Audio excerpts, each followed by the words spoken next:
Yeah, I mean, I just kind of let the ball bounce a little bit to, you let everybody get to their spots. And I looked up and two guys ran to Giannis. And when they ran to Giannis, Brook was already, like, as soon as I looked up, he was already running towards me. And I knew that was what the play was going to get to eventually anyway. So um, I advanced it to him and just took off running. And, Fox was kind of trailing the play. And he kind of got back in front of me because I slowed down. I knew I wasn't going inside the three-point line, so he kind of got back in front of me, and I just changed direction and went into space. And that's all I was looking for, is just get into space where I can get a good look at the rim, and I did. And it was a pretty comfortable shot. Like I just said, I'm just looking for space. I think in my experience, every time I'm in that type of situation, I just try to avoid being in the crowd. Where it can be deflections or two defenders can put me in a position where I can't get a shot off at all. So once I came up the slot and, Brook was kind of right there, I went in front of Brook, but I went that way just to go into space to where even if, I think it was Sabonis, even if he tried to come towards me, I still would have been able to use the rest of that other 3/4 of the court. But I'm just looking for some space, and I found that space. Do your eyes go to the clock at all? Do you take a peek, or is it it's 5? I looked up at one point and it was 4 seconds, so I knew I had time to get it over half and make my move to get to that space and get a clean shot up without having to rush it. But as soon as I threw it in, I took a peek. I looked at the clock and I was like, I knew I had time. Oh, it means a lot because we're on the second night of a back-to-back. We had our opportunities to extend the lead, but they're a really good team. They can fill it up, they play fast, they give themselves a chance in every game.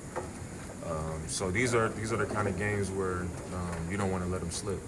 It's a home game, a quality win against a good team, second night of a back-to-back, and we, was pretty much in the driver's seat the whole game. So these are the ones you got to have. You get to March and in April and you look back and these are the games you're like, man, we let that one slip. You let this one slip. So this was a great one to have. Not only that, just knowing how much faith they have in you. Anytime your group feels good about what you do at the end of a game, it feels great. But they've been telling me, I've had a few moments, not any game winners, but I've had some big shots, at the end of some games, and they like, man, you didn't even tap your wrist. And I kept telling them, like, man, if you look over the course of my career, I didn't just every game just tapping my wrist. I was like, I do it when it's necessary, and tonight it was necessary. Did Giannis had you in like a bear hug? When I saw the clip of it, he started tapping his wrist when he was running towards me, and then he almost choked me out.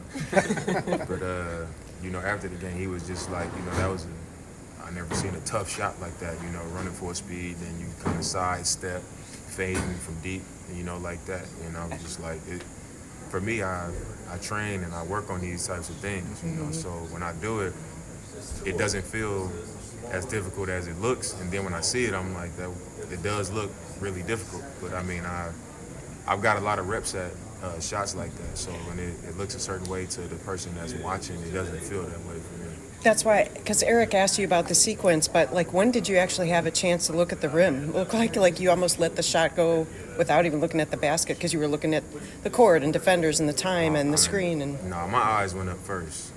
Whenever when I'm training, my trainer, Phil Beckner, is always telling me, get your eyes up.